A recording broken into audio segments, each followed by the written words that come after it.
Mengumpulkan fakta-fakta yang diketahui, menuliskan fakta-fakta tersebut dengan menggunakan teknik brainstorming.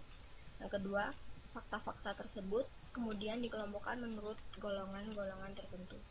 Yang ketiga, golongan tersebut kemudian diberi nama dan menyusunnya menurut hierarki kepentingan golongan-golongan tersebut.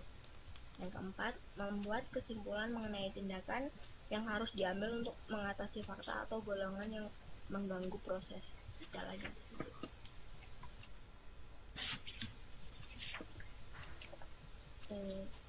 Di gambar 6.7 ada contoh dari diagram affinity diagram.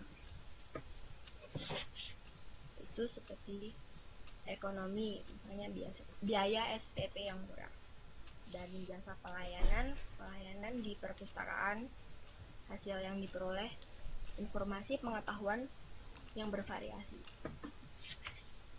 Yang kelima ada tree diagram, yaitu merupakan alat yang digunakan untuk menghubungkan tujuan yang harus ditempuh dengan tugas yang harus dilaksanakan untuk mencapai tujuan tersebut.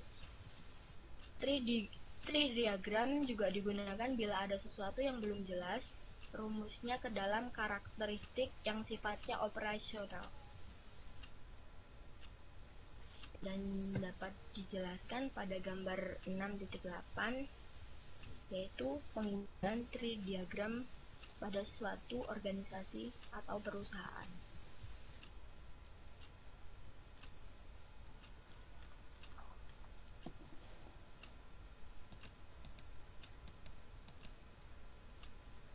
Dan yang kedua ada alat dan teknik perbaikan kualitas dan data numerik.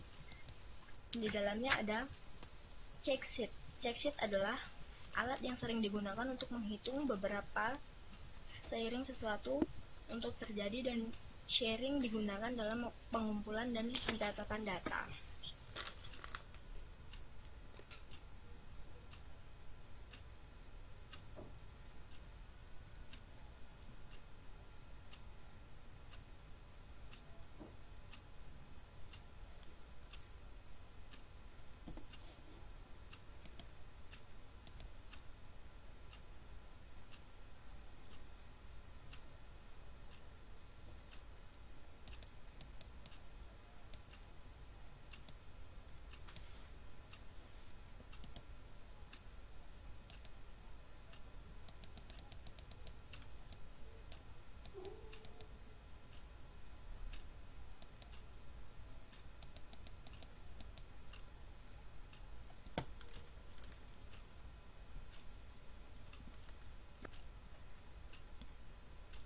Halo, apakah suara saya ada?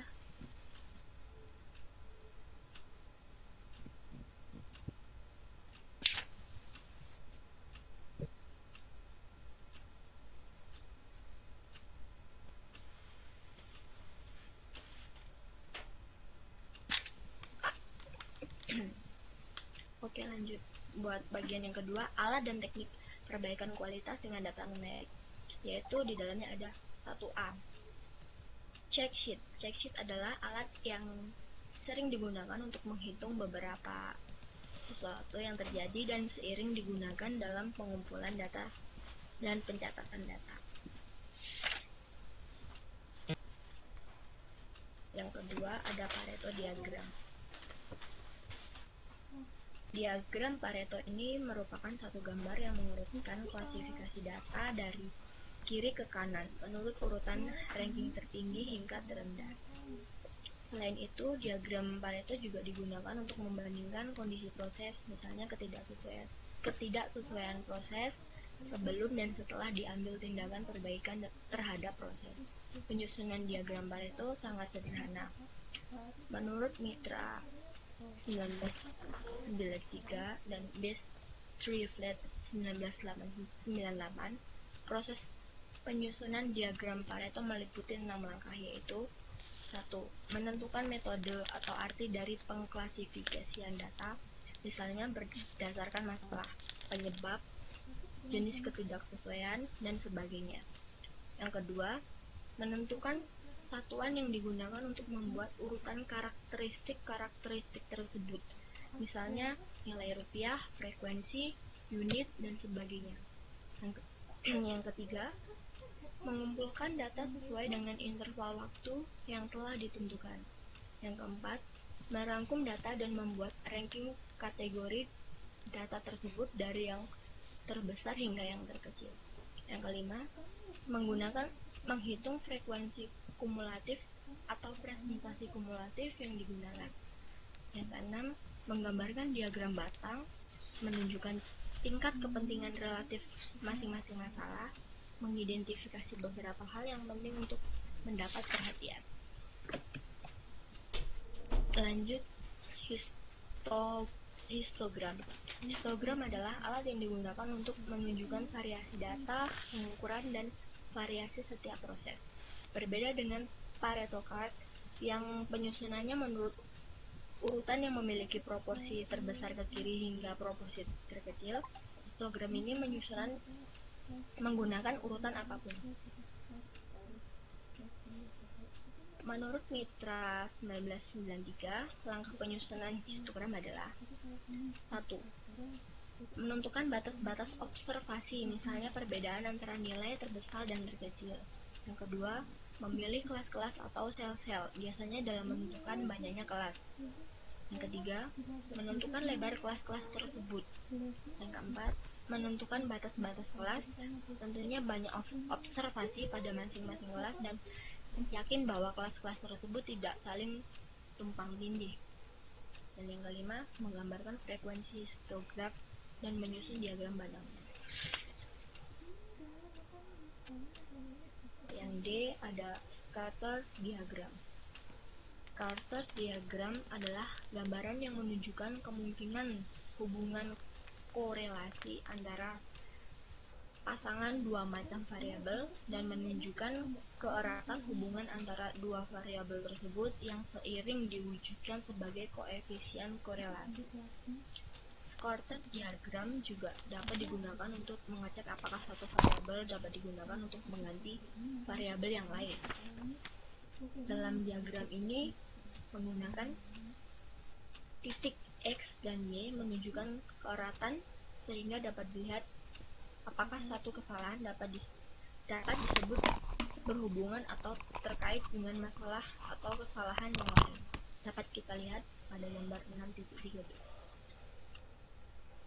Dalam gambar ini dapat diketahui bahwa hubungan antara kecepatan kendaraan X dengan keahlian si pengendara Y adalah positif. Model-model scatter diagram dapat dilihat pada gambar 6.4.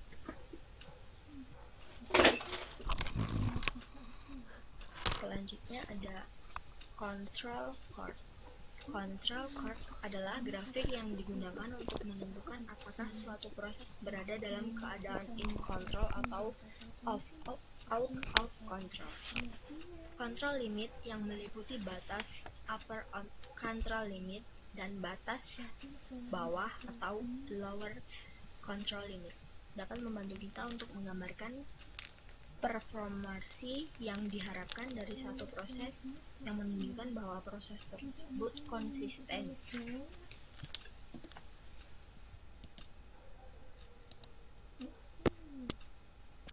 Yang selanjutnya ada run chart. Run chart adalah grafik yang menunjukkan variasi ukuran sepanjang waktu, kecenderungan, daur, dan pola-pola lain dalam satu proses. Misalnya, kelompok tetapi tanpa menyebut sebab-sebab terjadinya kecenderungan, daur, atau pola-pola tersebut.